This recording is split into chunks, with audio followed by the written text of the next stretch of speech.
ሰላም ጤና ይስጥልኝ አድማጭ ተመልካቾቻችን፣ ይህ ሮሃ ልዩ መረጃችን ነው። በዛሬ ልዩ መረጃችን ከጀነራል ተፈራ ማሞ ጋር በወቅታዊ ጉዳዮች ላይ ቆይታ እናደርጋለን። እስከ ፕሮግራማችን ፍጻሜ ድረስ አብራችሁን ቆዩ። ጀነራል ካለ ጊዜ ላይ አጣበህ በአስቸጋሪ ሁኔታ ውስጥ ስለተገናኘን ከልብ አመሰግናለሁ።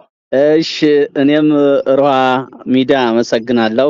መልካም በጣም አመሰግናለሁ። እስቲ እንደው ለመግቢያ ይሆነን ዘንድ በወቅታዊ ጉዳዮች ላይ ቆይታ ለማድረግ እንደው አፋብን እስካሁን ድረስ የተለያዩ ወታደራዊና ፖለቲካዊ ምርታዎችን እያሳየ እንግዲህ ከተቋቋመ በይፋ ወደ ወጥ ድርጅትነት 5 ወራት አስቆጥሯል እና እስካሁን እንደው አጠቃላይ ግምገማው ምን ይመስላል? በሄዳችሁበት ርቀቶች ምን መልካም ጎኖች፣ ጥንካሬዎች ታይተዋል ከሚለው ብንጀምር ደስ ይለኛል ጀነራል። እሺ አመሰግናለሁኝ። እንግዲህ እንዳልሽው ድርጅቱ እንደ ድርጅት ሆኖ ከቆመ 5 ወሮችን አሳልፏል። እንግዲህ በ5 ወሮችን ቢያሳልፍም ከዛ በፊት በነበሩት አመታቶች የ3 እና እንደዛ አመታት በመሰረቱ የሚንቀሳቀሱት የነበሩት ክፍሎቹ ወይም አባሎቹ ተመሳሳይ ዓላማና ፍላጎት ይዘው ነው። በመሐልም ንግግሮቹ እያንዳንዱ የሚሰሩ ስራዎች ላይ የተቋረጠ አልነበረም። ውይይቶች ነበሩ። የውይይቱ መካከል እንዴት ሆነን አንድ ጠንካራ ድርጅት እንደ አማራ እናቆም የሚል ነበር። እነዛ ውሳኔዎች ናቸው እንግዲህ እነዚያ ተደጋጋሚ ውይይቶች ነው ወደዚህ ድርጅታዊ ኃይል ያመጣው። ይሄ ነው አንዱ በዋነኛነት እንጂ በአንድ ጊዜ ቦግ ያለ ነገር አይደለም። የብዙ ስራዎች ጥርቅምና ሂደት ነው ለማለት ነው። እንግዲህ አሁን እንደዚህ ድርጅት ከቆመ በኋላ በዋነኛነት ፖለቲካዊ መዋቅሩና ወታደራዊ መዋቅሩን በመዘርጋት አንድ ጠንካራ ቀጣይነት ያለው ስራ የተለያዩ ነገሮች ቢፈጠሩም ምንም ሊገድበው በማይችልበት የተደራጀ አመራር እየሰጠ ነው። አንዱ የመጀመሪያው የድርጅታዊ ኃይሉና ጥንካሬ ይሄ ነው። እያንዳንዱ የሚፈጸሙ ነገሮች ተመሳሳይ አረዳድና አመለካከት ተይዘው በቅንጅት የሚፈጸሙበት ነው። ይሄ እንግዲህ ሙሉ በሙሉ የሚደረጉት ውጊያዎች ለምሳሌ አገዛዙ ተደጋጋሚ ይሄን ኃይል ለማጥፋት ሰፋፊ ዘመቻዎች አድርጓል። ያለ የሌለ ኃይሉ ሙሉ በሙሉ ማለት በሚችል ኃይሉን እያስገባ እዚህ ኃይል ላይ ተረባርቧል። ይሄን የመከተው ግን በተደራጀ ሁኔታ እንደ ድርጅት ፖለቲካው አመራሩ የራሱን ድርሻ እየሰራ ወታደራዊ አመራሩ በራሱ ድርሻ እየሄደ እንደገና ደግሞ በጋራ የሚያዩን በጋራ እያየ የሄደበት ሁኔታ ነው። እነዚህ የተፈጸሙት ተደጋጋሚ ማጥቃቶች በጸረ ማጥቃት እንደገና የታጠፉት ያመራሩ ከላይ እስከታች የተደራጀ እንቅስቃሴ ነው። ስለዚህ አንዱ ይሄ ነው እንግዲህ እንደ ድርጅት የመደራጀት ኃይል ይሄን ውጤት ነው እያስገኘ መሄድ የቻለው። ሌላኛው ሁሉም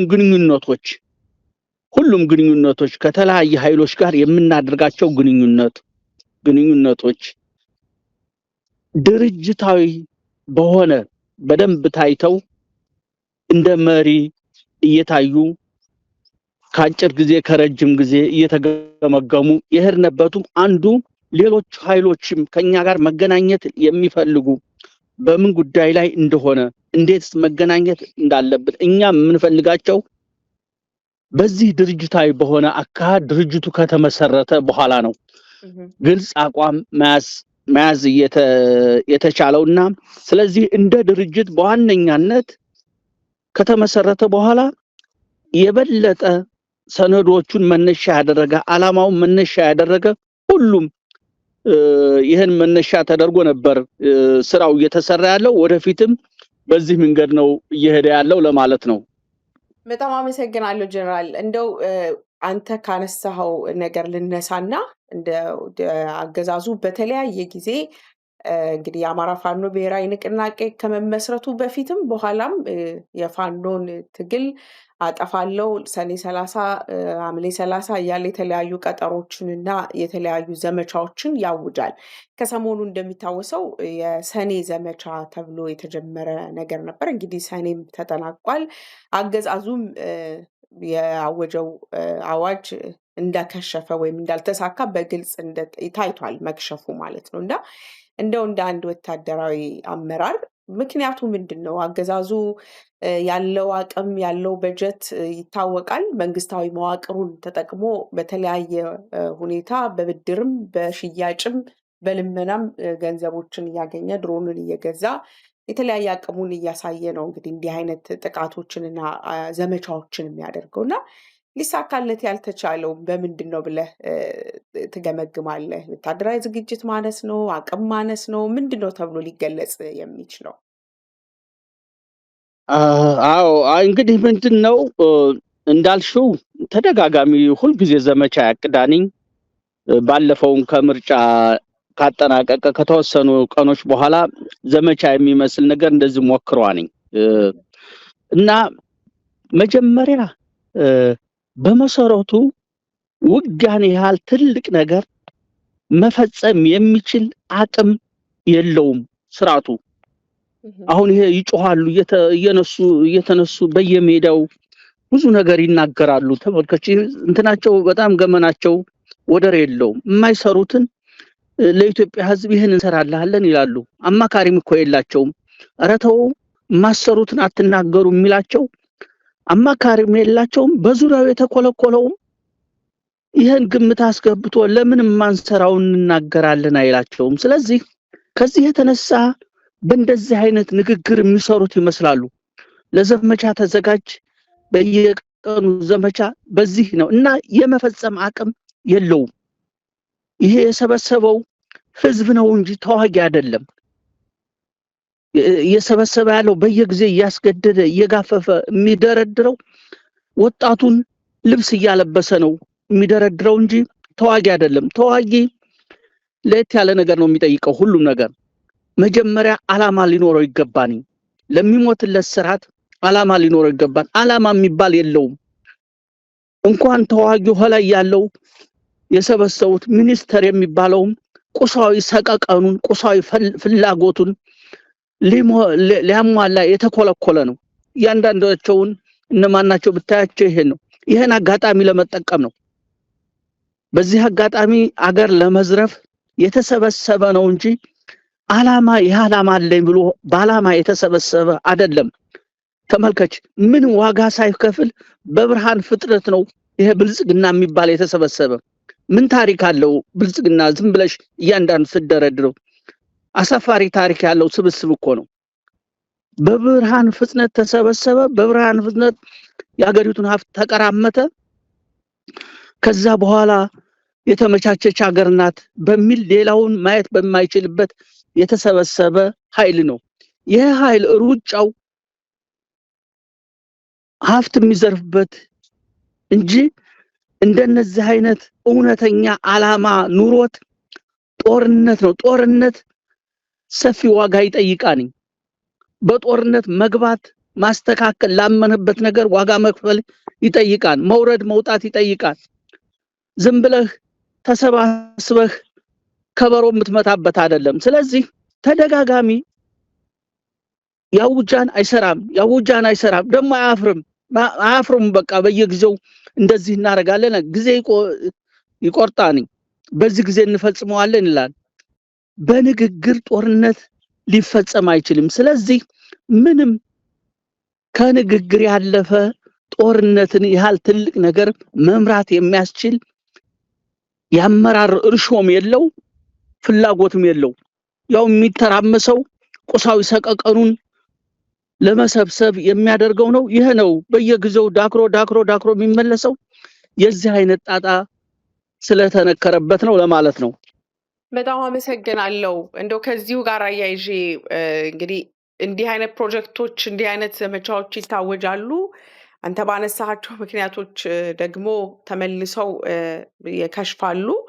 በዚህ ሂደት ውስጥ ህዝብ እያለቀ ነው። የአማራ ህዝብ ከዚህኛውም ከዛኛውም እየሆነ እያለቀ ነው። ከሰሞኑን አንድ ፕሮጀክት ወይም ደግሞ አንድ ጥርነፋ ይዘዋል። አድማ ብተና፣ ሚሊሻና በሌሎች የተለያዩ የጸጥታ ዘርፍ ላይ ያሉ የአማራ ልጆችን ወደ ሰሜን ለማዝመት በሚል ጥርነፋ እንደተጀመረ እየሰማን ነው። ይሄ እንግዲህ አሳሳቢው ነገር ከዚህ ቀደም እንደነበሩት ጦርነቶች አማራን የመማገድ ሂደት ነው። በተለይም ደግሞ አማራ ባላቀደው ባልተዘጋጀበት በራሱ ባልሆነው ጦርነት አሁንም እንግዲህ ታሪክ የሚናገረው ነው። ከሶማሊያ ወረራ ጀምሮ የባድመንም ብናነሳ በተለያየ መልኩ የአማራ ልጅ መስዋዕት የሆነበት ያልተማገደበት ጦርነት የለም እና አሁንም እንግዲህ ወደ ሰሜን በሚል የሚተጀመረው ጥርነፋ በተመለከተ እንደው ጀነራል ምን አስተያየት አለ በዚህ ጉዳይ ላይ? እንደዚህ በዚህ ጥርነፋ ውስጥም ፈልገውም ይሁን ሳይፈልጉ በአንድም በሌላም መልኩ የገቡ ላሉ የአማራ ልጆችስ እንደው የምታቀርበው እንደ ግልም እንደ ድርጅትም የምታቀርበው ጥሪ አለ ወይ በዚህ ጉዳይ ላይ? እሺ እንግዲህ ጦርነቱን ብልጽግና ተመልከች፣ ወጣቱን በላዩ እየጋፈፈ አስገባው። ምንም ርቀት መሄድ አልቻለም። ርቀት ሊሄድለት አልቻለም። እቅዱ ሊሳካ አልቻለም። ስለዚህ አሁን ምንድነው የነደፉት ንድፍ? ምንሻውን ፖሊሱንና አድማ ብተናውን እንማግደው ነው፣ እናስገባው ነው። ስናስገባው ደግሞ በዋነኛነት አማራ ላይ ትኩረት አድርገን እንሄድበት ነው። ምክንያቱም ጦርነቱን ጊዜ እንድናገኝ ይመክትልናል። ይህን መመከት የሚቻለው ደግሞ ከዚህ በፊት ከወሰዱት ልምድ ከሁሉም ተነስተው አማራው ነው በሚል ነው በአማራው ላይ ያነጣጠሩት። ኢትዮ ኤርትራ ላይ ስንዋጋ መጀመሪያ በተለያየ አቅጣጫ ከፋፍቶት ሲመጣ ህዝባዊ ግንባር መደበኛ ሰራዊቱ ውስን ነበር። በዋነኛነት የአማራና የትግራይ ምንሻ እንዳለ መጥቶ ቀጥ አደረገው። ወረራው ከተጀመረው ወደፊት እንዳይቀጥል ባለበት አቆመው። ከፍተኛ ዝግጅት በኋላ ተደርጎ እስከሚደረግ ድረስ ነው። አሁንም እነዚህ ሰዎች ይሄን እዚህ የወሰዱትን ልምድ ነው ያደረጉት። ይሄን ኃይል ወስደን መማገድ አለብን ነው። ተመልከች፣ የአማራ ህዝብ በማይኖርበት ስርዓት ወገኖቹ በድሮን እየተቀጠቀጡ ባሉበት፣ አዝማራው እየተቃጠለ ባለበት፣ በየቦታው እየተጋደለ ባለበት ግን ብልጽግና የስልጣን ጊዜውን ለማስረዘም የአማራን ምንሻ በኃይል ፖሊስና አድማ ብተናውንም እንደዛ ነው የተያያዘው። ምንም እንትን አይደለም። ይሄን ኃይል በዚህ አጋጣሚ እናስጨርሰው ነው። ምክንያቱም አሁን ብልጽግና ለማጥፋት የተዘጋጀ ኃይል አለ። የዚህን ኃይል ግፊት ማቆም ማብረድ በተወሰነ ምንችለው የአማራን ምንሻ ነው። ተመልከች፣ ይሄ ምንሻ በተደጋጋሚ እንትን ይላል። 78 ልጅ ያለው ነው። ቤተሰቡም እንዲበትን ነው። 78 ልጆቹን አፍስሶ ወደሚሞትበት ጦርነት ነው እንዲገባ የሚደረገው። ይሄን አድማ ብተና ተመልከች፣ በነበረበት ጊዜ ተገቢ ቦታ የማይሰጠው ነው። ባለፈው አንድ የአማራ ልዩ ኃይል እንደዛ ወራራ ሲደረግ በጣም ምርጥ ተዋጊዎች አደራጅተን በየቦታው እየተወረወሩ ግፊቱን በዛን ጊዜ የነበረውን የጦርነት ግፊት እንደዛ መከቱት። መከላከያ አይደለም የነበረው ችግር ይታወቃል። መከላከያ ከመከተው ከትግራይ ተመልከች፣ ከትግራይ ተነስቶ ጣርማ በረን አልፎ ደብረ ብርሃን ዩኒቨርሲቲ ላይ እኮ ተሰብስቦ አሁን ገሌ የምትላቸው ጀነራሎች በአብይ አምላክ በባንዲራው አምላክ እያለ እኮ ሲተራመስ ነው። ከቦረና ተንደርድሮ የአማራ ልዩ ኃይል መዘዞና ሰላ ድንጋይ ላይ ውጊያ ያደረገው ያቆመው እኮ እሱ ነው። ምን የሚደበቅ ነገር አለው እንዴ? ጀነራሎቹማ ገሌ ዩኒቨርሲቲ ውስጥ ሆነው በመድኃኔ ዓለም እያለ ሲለፈልፍ እኮ ነው የነበረው። ገሌ ብዬ ልጠቅስልሽ እኮ እችላለሁ፣ አላስፈላጊ ነው እንጂ። ተመልከች፣ ያን ኃይል በሁሉም ቦታ ጋሸና ላይ በደባርቅ በሁሉም ቦታዎች እየተወረወረ ያን ግፊት እስከሚመለስ ድረስ መከተ። ልክ ምንድነው ያደረገው? ተሰብስቦ አሁን ይሄ ብልጽግና ተሰበሰበ። የአማራ ልዩ ኃይል የአቅጣጫ አደጋ አለው፣ ለአደጋ ነው፣ ዝሮ ይሄ ምት ወደኛም ይመጣን ብሎ በየደረጃው መጀመሪያ በእኛ ላይ ወሰደ የማግለል፣ ቀስ እያለ ሙሉ በሙሉ አፈረሰው። ሲያፈርሰው ደግሞ በጣም በሚያሳዝን እንዳለ ምንም እንትሳለ ሜዳ ላይ ነው የበተነው። መሳሪያን አራግብ ብሎ ነው የበተነው። ተመልከች እንግዲህ ይሄ ኃይል እንዴት በአማራ ላይ የሚሰራው ግፍ በብዙ መንገድ ያሳያኒ።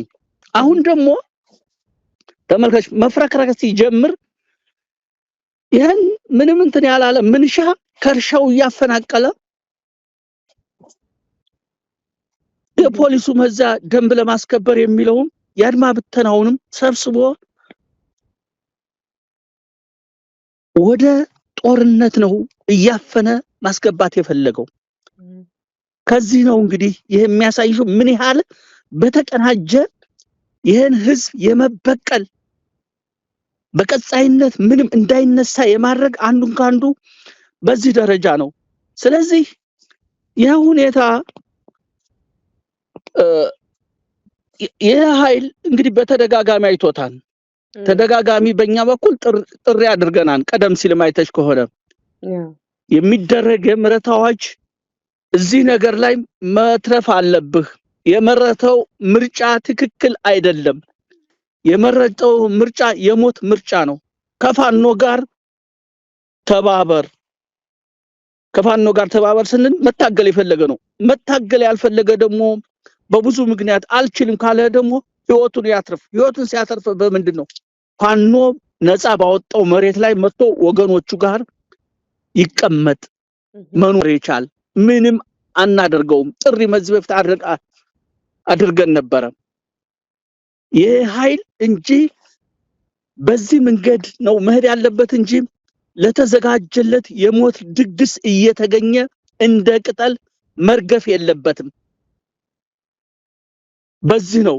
ሌላኛው ተመሳሳይ የምንሻው የፖሊስና የአድማ ብተና መከላከያ አባላትም የመከላከያ አባላት የጀመሩት ርቀት አለ። ይሄ የተዘጋጀ የጦርነት ዝግጅት ከምድረገጽ ከማጥፋታቸው ከምድረገጽ እንዳያጠፋቸው ካሁኑ መወሰን አለባቸው። ካልወሰኑ ሞት እንደወሰኑ ይወቁት ነው። ይሄ ለቤተሰብም ጭምር ነው።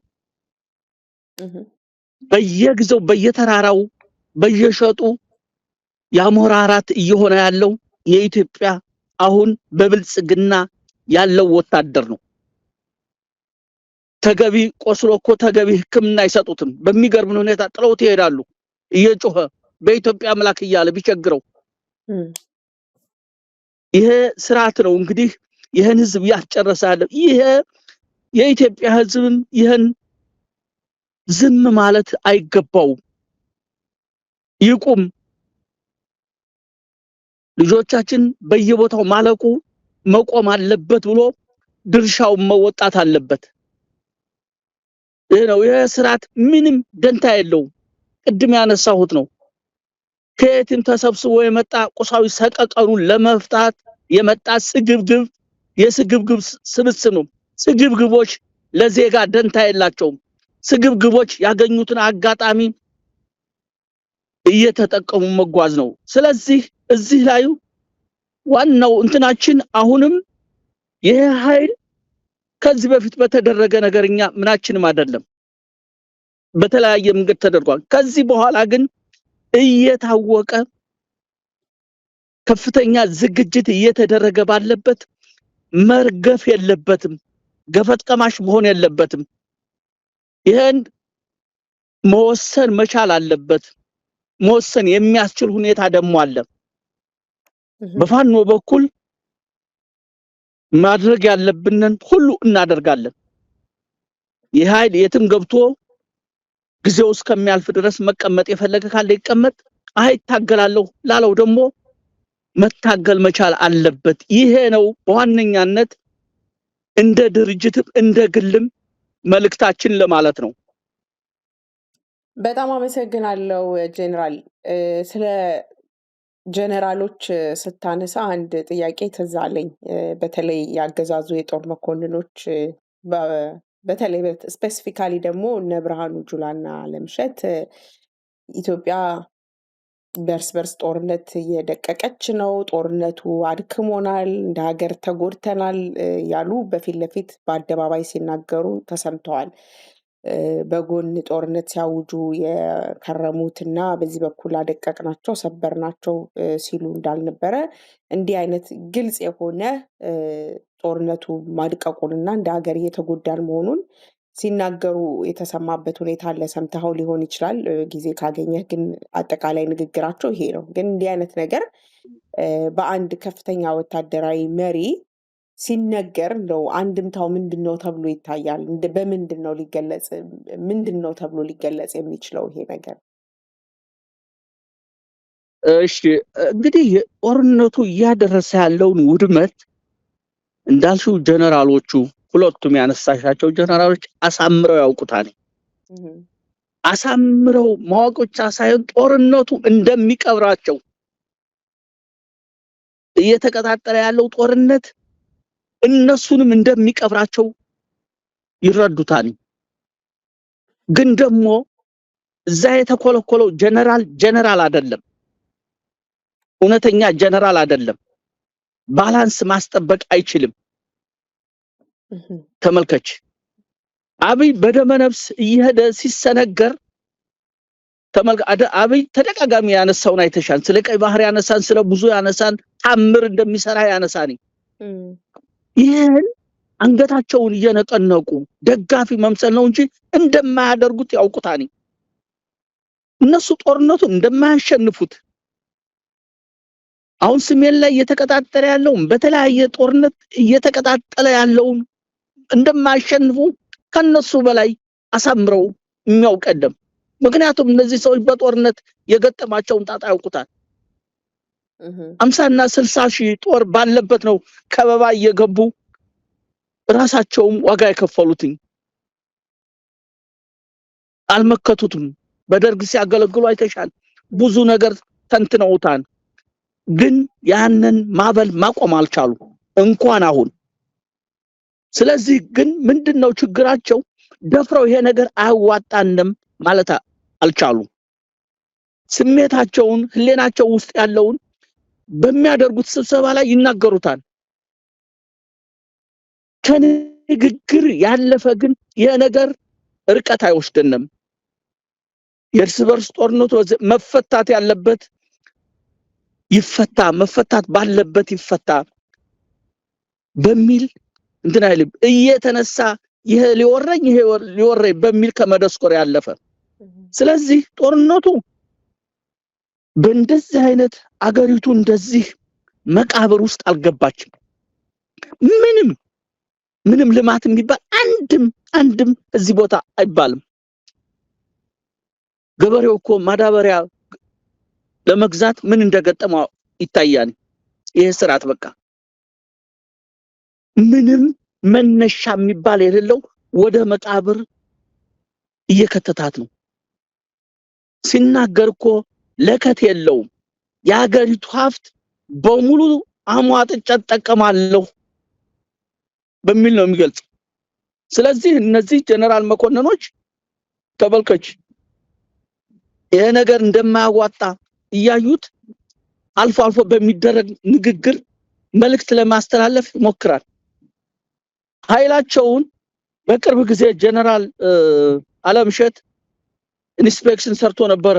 ወደ እዞችን ቸክ አድርጎ ነበር።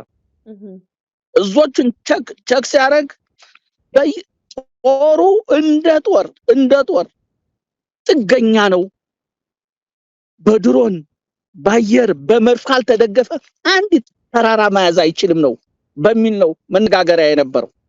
እዛው አብሮ ቁጭ አለው እናውቀዋለን። ምንም የሚደበቅ ነገር የላቸውም። የእርስ በርስ ጦርነት ነው። ከደረደረው ጽሑፍ ጀምሮ የኢትዮጵያ ጦር አሁን ብልጽግና ጦር የሚለው ጥገኛ ነው። የታንክ ድጋፍ፣ የከባድ መሳሪያ፣ የድሮን ድጋፍ ካልያዘ አንዲትም ተራራ በፍጹም አይሰራም ነው ያለው በራሳቸው አንደበት።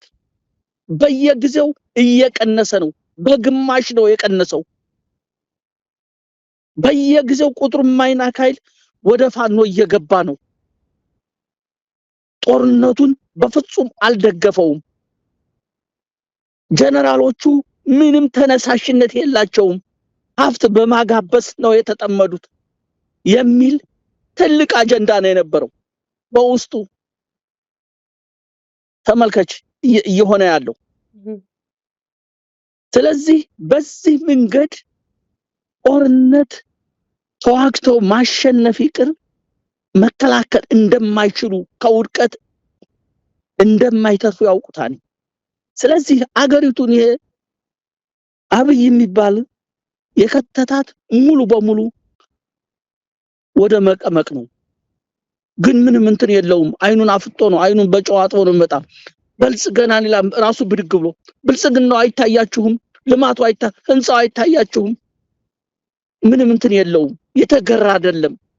ያስተዳደግ ብልሹነት ያለው ሰው ነው። ሰራዊቱ ላይ ሲንቀሳቀስ ብዙ ጉለት ያለበት ነው። ስለዚህ እንደዚህ አይነት ሰው አገር ጠፋል ጠፋ ደንታ የለውም። ራሱ መኖር ነው። ዙሪያውን በሳት እየተለበለበ የተሻለ ነገር እንደ እያዘጋጀ መሆኑን ምንም አፍረት በሌለው ነው። ስለዚህ ይሄ ነው ጀነራሎቹም የግድ ሆኖባቸው ነው እንጂ የሚያውቁትን ሀቅ ነው የተናገሩት ለማለት ነው። እውነታው እያመለጣቸው ነው ባጭሩ። እውነታው በተለያየ ንግግራቸው እያመለጣቸው ነው። በቃ አይምሯቸው ውስጥ ያለው እያመለጣቸው ነው እንጂ ተመልከች፣ ሰው እያዩት እኮ ነው በየጊዜው። መልካም። ምናልባት ትላንትና አብይ አህመድ ፓርላማ ላይ ንግግር ሲያደርግ ነበር። ረጅም ሰዓት የፈጀ ንግግር ነበረ ሲያደርግ የነበረው። እንደው ጊዜ አግኝተህ በተለየ ሁኔታ ረጅም ያንን ሁሉ ዲስኩር ተሰማዋለህ ብዬ ሳይሆን በተለይ ግን ስለ ኢትዮጵያ ሉዓላዊነት ያነሳ ስለነበር ስላስገረመኝ ነው እሱን ጥያቄ ለማንሳት የሞከርኩት። እና እንኳንስ አይደለም ሱዳን፣ ኤርትራ ምናምን ሌላም ቢጨመር በኢትዮጵያ ሉዓላዊነት ጉዳይ አንደራደርም ምናምን አንሸነፍም እያለ ሲያስጨበጭብ ነበር። ፓርላማው ሲያጨበጭብለት ነበርና አንድ ነገር ነው ወደ አይምሮዬ ሲመጣ የነበረው ላነሳ የወደድኩት። እውነት የኢትዮጵያ ሉዓላዊነት ተከብሯል ወይ? አሁን ኢትዮጵያ ሉዓላዊት ሀገር ናት ብለን መጥራት እንችላለን ወይ? እውነት ሉዓላዊነት ከሆነችስ በሉዓላዊነት ላይ ከሆነችስ ያለችው በአብይ አህመድ ሉዓላዊነቷ ይቀጥላል ይከበራል የሚል ጥያቄ ወደ አይምሮዬ ሲመላለስ ነበር። ይሄን ነገር እንዴት ታየዋለህ ጀነራል? አዎ እንግዲህ አብይ ምንም ሞራል የሚባል የሌለው ሰው ነው። በጣም የሚገርምሽ ተመልከች፣ ባለፈው ውጊያ ባደረገ ጊዜ ከትግራይ ጋር በተደረገ ሱዳኖቹን ጠርቶ ኑ ጎንደር ያለ መሬት ይሄን መሬት ያዙ በሚል እንደ የፈቀደላቸው መሬት እስካሁን አሉበት። ይሄ ኃይል ግን እነዚህ ሰዎች ራሳቸው ያዙት እንደተባሉ ምንም የደበቁት ነገር የለም። ተመልከች፣ ይሄ ሁኔታ ባለበት አገሪቱን ደግሞ ከሁሉም ጋር ጦርነት ዙሪያዋን እያደረገችው ምንም ሌላ ምክንያት አይደለም፣ የብልጽግና አመራር የፈጠረው ነው። የሀገር ሉዓላዊነት ምናምን ደንታ የሚባል የለውም። ምንም አይደለም። የሄደ ቢሄድ ምንም አይደለም። ሰውየው ቅድም እንዳልሁት ባልጠበቀው የአገሪቱን ስልጣን ላይ ተቀምጧል።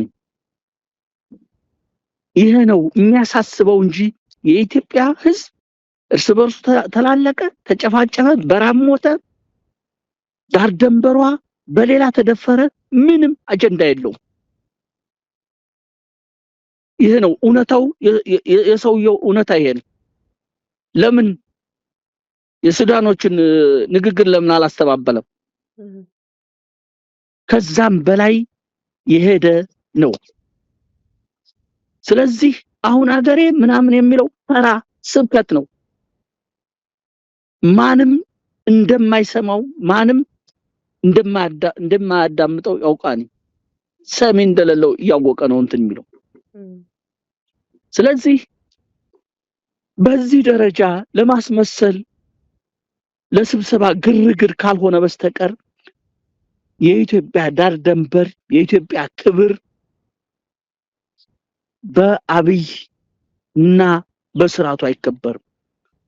የተለያዩ ደንበር ላይ የሚደረጋል አይደለም። በድሮን ጅቡቲ እኮ አቅሟ እየሰራች ያለችው ሌሎችም ተመሳሳይ የወረደ መሆን አሳምረው ታውቋኒ። ስለዚህ በሚያገኘው ሳይጠየቅ የሚለፈልፈው ነው። ሳይጠይቁት ስለ ሀገር ሉዓላዊነት ይለፈልፋል። ይሄ የኢትዮጵያ ፓርላማ እንዳልሽው አጨብጫቢ ነው።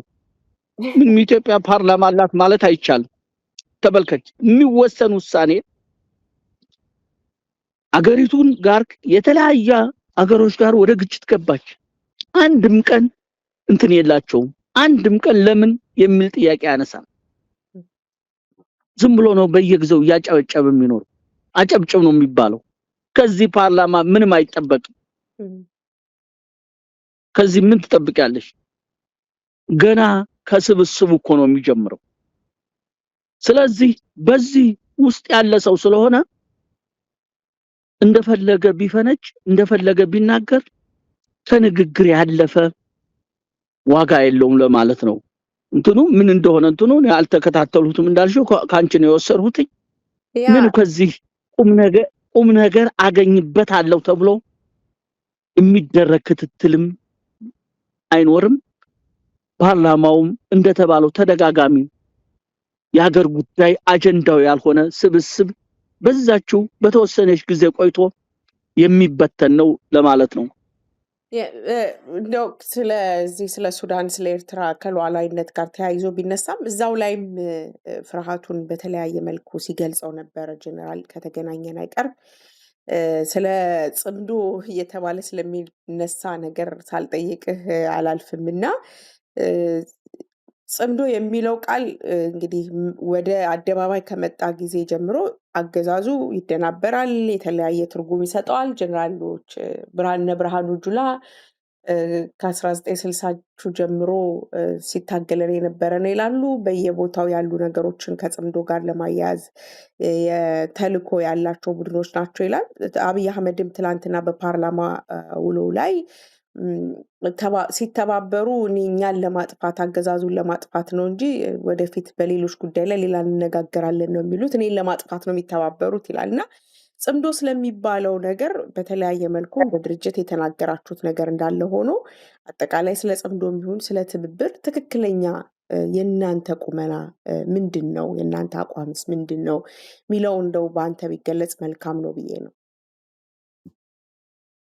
እሺ፣ አሁን እንግዲህ ስለ ትብብር በዚህ ላይ በተደጋጋሚ በግልጽ አስተላልፈነው አንበሉት የጋራን ጥላት በጋራ ለማጥፋት ከኢትዮጵያ ኃይሎች ጋር የምናደርገው ትብብር ይኖራን በሚል ቀደም ሲል አስተላልፈው ነው ነበር። አሁንም በቀጥታ ከነዚህ ኃይሎች ጋር የሚደረግ ትብብር አለ። ምክንያቱም ጥላት አለን፣ ብልጽግና የሚባል የሁላችንም ጥላት ነው። ይሄን ጥላት ለማጥፋት የሚደረግ የጋራን ጥላትን በጋራ የመምታት ይሄ ይኖራል። ይሄ በተለያየ ጊዜ ተጠቅሰዋል። ከነዚህ ኃይሎች ጋር ይደረጋል። እነዚህ ኃይሎች ግን በእኛ በኩል ኢትዮጵያ ውስጥ ያሉ ኢትዮጵያውያኖች ናቸው፣ እንደኛ ኢትዮጵያውያኖች ናቸው። ለምሳሌ በትግራይ ተመልከች። ትግራይ ላይ ሁለት ኃይሎች ወደፊት መጥተዋል። አንደኛው ጌታቸው ረዳ የሚመራው ስብስብ አለ፣ በብዛት ከፍተኛ ጀነራሎች ያሉበት እና የተለያየ ኃይል ያለበት። ይህ ኃይል አላማው በግልጽ ነው። ከኛ ፍላጎት ስናይ ከመጀመሪያው ጀምሮ ይህ ኃይል ጸረ አማራና ጸረ ፋኖ ነው። ይሄ ወደ ኋላ ታሪክ ከነ ሌላ ነው። ምንድነው ያለው? ከብልጽግና ጋር ሁነን ፋኖ የሚባል መጥፋት አለበት ነው። የአማራ ችግር አይደለም የሚታየው። ይሄ ጽንፈኛ ኃይል ለሁለታችንም አይበጅም ነው ያለው። ለብልጽግናም ለኛም አይበጅም። ይሄ ጽንፈኛ ኃይል ይጥፋ በሚል የሚንቀሳቀስ ኃይል ነው። አሁንም በማማከር በእያንዳንዱ ውጊያ ላይ በማማከር እየተንደፋደፉ ነው። ያደራጁት ኃይልም ሳይቀርኮ በተለያየ ቦታ ላይ ከኛ ጋር ተዋግቷል። አንዱ ይሄ ነው። በነጌታቸውና በዙሪያው ባሉ የሚመራ ኃይል አለ። ይሄ ጸረ አማራ የሆነ እድሜ ልኩን እየለፈለፈ የሚኖር አንዱ ይሄ ኃይል አለ። ሁለተኛው ደግሞ በነገብረ ጽዮን የሚመራው ኃይል አለ። በስሩ ጀነራሎችና ቀደም ሲል ያው የህወሓት ነባር ታጋዮች ያሉበት ነው። ይሄ ኃይል በግልጽ ተናግሯል። ለኛም በግልጽ ነው። ከፋኖ ጋር አንዋጋም። የትግራይ ህዝብ ወደፊትም የሚኖረው አማራ ጋር ነው። ስለዚህ ሌላ እንትን አንፈጥርበትም። ክፍተቶች ካሉ በውይይትና በውይይት ብቻ እናድርገው። ከፋኖ ጋር መተባበር እንፈልጋለን ያለ ነው። እኛም ይሄን ተቀብለነዋል። ሁለት ኃይል አለ። አንደኛው በዚህ ስታክስ እኛም አሁንም የአማራ ህዝብ ከትግራይ ህዝብ ጋር የሚያጋጭ ጦርነት የለውም። ይሄ አሁን አይደለም የጠቀስነው፣ ገና መጀመሪያ ነው። አንዳንዱ አይገባውም። ገና ህወሓቶች ለትግል እዛ ለጦርነት ስነሳሱ አቁሙ። የትግራይ ህዝብ እግሩ እስከሚነቃ ዓለምን ቢዞር ከአማራ በላይ ወዳጅ የለውም። የአማራም እንደዛው። እነዚህ ህዝቦች እንደዛ ናቸው። ከአንድነታቸው ከልዩነታቸው አንድነታቸው ያመዝናል። ግን የተፈጠረ ክፍተት አለ። ይሄ ክፍተት በውይይት እና በውይይት ብቻ ነው መፈታት ያለበት የሚል የኛ ፍላጎት መጀመሪያም ነበር። ይሄ ታልፎ ነው ያን ነገር የሆነው። አሁንም ከትግራይ ጋር ያለን ግንኙነት በውይይት ነው። በጦርነት መሆን የለበትም። የሚያነጋግሩ ነገሮች በውይይት ነው የወሰደ ጊዜ ወስዶ መፈታት ያለበት የሚል ነው። አሁን ይሄን በተለያየ ጊዜ ተስተጋብቷል። በዚህ ነው እኛ የምንሄደው። ምክንያቱም አንዳንዱ ብኩን ብድግልና ህወሓትን ይዞብን ሊመጣ እናል።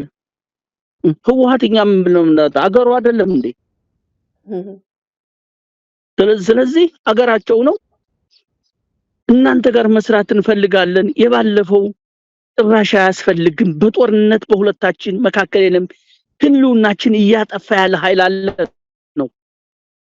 ህልውናችን እውን ካደረግነ በኋላ ደግሞ ከሌሎች ጋር ሆነን የጋራ የሆነ አጀንዳ ዘርግተን እንወያያለን ብሏል። ይሄን እንቀበላለን። ይሄን ሌላ አይደለም። አጠፋችኋለሁ አሁንም እናንተ እያለ ያለን ግን ከብልጽግና ጋር አብሯል። እሱን ለብልጽግና በሰጠነው ልክ እንሄድበታለን ነው። ይሄ ተደጋጋሚ አንዳንዶች ብቅ ይያሉ የማያውቁትን ሲዘላብዱ ሰምተን ነው እዚህ ላይ ለመናገር የተገደድነው። ሁለት ኃይል አለ። ይሄ ሁለት ኃይል ቅድም ባልሁት ደረጃ ነው። ምክንያቱም ከብልጽግና በላይ ጥላት የለንም አልነው እኮ። እኛው ከብልጽግና በላይ ምን ብትለኝ ሌላ ጥላት የለኝም። ዘመዶችን ሲጨፈጭፍ አይቼዋለሁ። በድሮን ነው የጨፈጨፋቸው። ምርቱን ሲያቃጥለው አይቻለሁ። ቤቱን ሲያቃጥለው አይቻለሁ። ከዚህ በላይ በምን ልትቀይረኝ ትችላለህ? ስለዚህ ብልጽግና እናጥፋ ብሎ የመጣ ኃይል አላማችን መነሻ አድርገን ከመተባበር አንቆም። ይሄን ደግሞ የምንወስነው እኛ ነን። ዳር ያለ አይደለም የሚወስነው። ዳር ያለማ ዳር ነህ፣ በዛው ሁድ ምንም እንትን የለህም። የምንወስነው እኛው ራሳችን ነን። በሳት ተቃጥለን ነው ያየነው። በድሮን ነው ገላችን የተመታው። ስለዚህ ይሄን ኃይል እየሞትነ ቢሆን ምድረ ገጽ ሳናጠፋ አንመለስም ነው። በጣም አመሰግናለሁ። እየገደልነ እንሞታለን ነው። ይሄ ነው። በዚህ የተነሳ ከተለያዩ ኃይሎች አሉ እነሱ ጋር ተባብረን ትግሉን ዳር እናደርሳለን በሚል ነው። ይሄ ነው ጽምዶ ምናምን የሚለው እዚህ ላይ እኛ ትብብራችን አገራዊ ኃይሉ ጋር ነው። ከሱዳን ጋር የሚያደርገው ከግብጽ እንደዚህ ሆነ ከኤርትራ እንደዚህ ሆነ የሚለው የራሱ ጠባጫርነት ነው። አሁን የኢትዮጵያን ህዝብ ለማነሳሳት ሲባል ሱዳን መጣላ ሱዳን ካልነካሁ እንደነካህ ተመልከች እኮ ግርም የሚለው ኤርትራኖችን በየደጋገምህ ቀይ ባህር የምትለው ማትሰራውን ነግረናን እኮ አታፈርም እንጂ ሁለተኛ ልትማረክ ነው እኮ ያልነው። ታሪክ ምርኮ ነው የምርኮ መንጋ ነህ አታውራ እኮ ብለናሃኒ። ስለዚህ ኤርትራዋኖችንስ ተደጋጋሚ አጠፋቸዋለሁ ምናምን የምትለው ምን እንትን ሆኖ ነው? በህጋዊ መንገድ በትግላቸው አስከብረውታል። ከኤርትራዋኖች ጋር የሚደረግ ግንኙነት ከዚህ በኋላ በወንድማማችነት በሰጥቶ መቀበል ባብሮ በማደግ ነው እንጂ እየተነሳህ በምትደነፋበት አይደለም። በቃ በእውነተኛው መንገድ ከሄድነ እነዚህ ህዝቦች ሀገር አካሎቻችን ናቸው። በሆነ ጊዜ የሆነ ሁኔታ ተፈጥሯል። ያን መሻር ማስተካከል የምንችለው እውነተኛ ግንኙነት በቀና ልቦና ስንሄድ ነው ለማለት ነው። በጣም አመሰግናለሁ ጀነራል። ብዙ ሀሳቦችን አንስተናል። ጊዜ እንደወሰድኩ ይገባኛል፣ ግን እኔ ጥያቄዎችን ጨርሻለሁ። ምናልባት በድጋሚ ማስተላለፍ የምትፈልገው ወይም ቀረ የምትለው ነገር ካለ እድሉን ለአንተ ልስጥህና ውይይታችንን ማጠቃለል እንችላለን። እሺ እንግዲህ የኢትዮጵያ ህዝብ እንደ ብልጽግና ያሰቃየው የለም። የኢትዮጵያን ህዝብ በእያንዳንዱ ቤት ገብቶበታል። ልጆቹን በግድ ወደ ጦርነት ሀብት ንብረቱን ተመልከች። ምንም ፍትሃዊ ባልሆነ ግብር የከተማው ህዝብ መኖር በማይችልበት የሌለ ግብር ጫና በመፍጠር ሊኖር አልቻለም። ይሄ መፍትሄው ከትግል ውጭ መፍትሄ የለውም። ከትግል ውጭ ምንም እድሜ ልክህን ታለቅሳለህ፣ ታነባለህ፣ ልጅህን እየታነቀ እየሄደ ያስጨርሰው እንጂ የሚመጣ ነገር የለም። ሁሉም መፍትሄው ደግሞ ሁሉም አቅሙ መፈቀደ መታገል አለበት። ጭራቅ የሆነ ስብስብ ነው ብልጽግና ብሎ የመጣው። ጭራቅ ነጣቂ ገዳይ ክምችት ነው። እዛ አማርኛውን እንትን እያለ ብልጽግና ነኝ ምናምን እያለ መለፍለፍ የጀመረው ይሄ በነጻነት ለመኖር ይሄ የጭራቅ ወኪል የሆነው ብልጽግና መቀበር አለበት። መቀበር ደግሞ የህብረት ነው። ሀገራችን የጋራችን ናትኝ። ለጋራ ሀገራችን ሁላችንም ያቅማችን በፈቀደ ዋጋ መክፈል አለብን። በዚህ መንገድ ነው ይሄ ኃይል ፋኖም ሆነ ሌሎች አጋሮቻችን ይሄን ኃይል ማጥፋት የምንፈልገው። ሁላችሁም ከፋኖ ጎን ቁሙ። ይሄን ኃይል ባልተጠበቀ ሁኔታ ከምድረ ገጽ እናጠፋዋለን። ዝግጅታችን ሁሉ በዚህ ዙሪያ ነው ለማለት ነው። አመሰግናለሁ። በጣም አመሰግናለሁ ስለነበረን ቆይታ። የአማራ ፋኖ ብሔራዊ ንቅናቄ ወታደራዊ አዛዥ ጀነራል ተፈራ ማሞ በወቅታዊ ጉዳዮች ላይ ስለሰጠህን ሀሳብና ጊዜ ከልብ አመሰግናለሁ። እግዚአብሔር ያክብርልኝ። እሺ እኔም አመሰግናለሁ።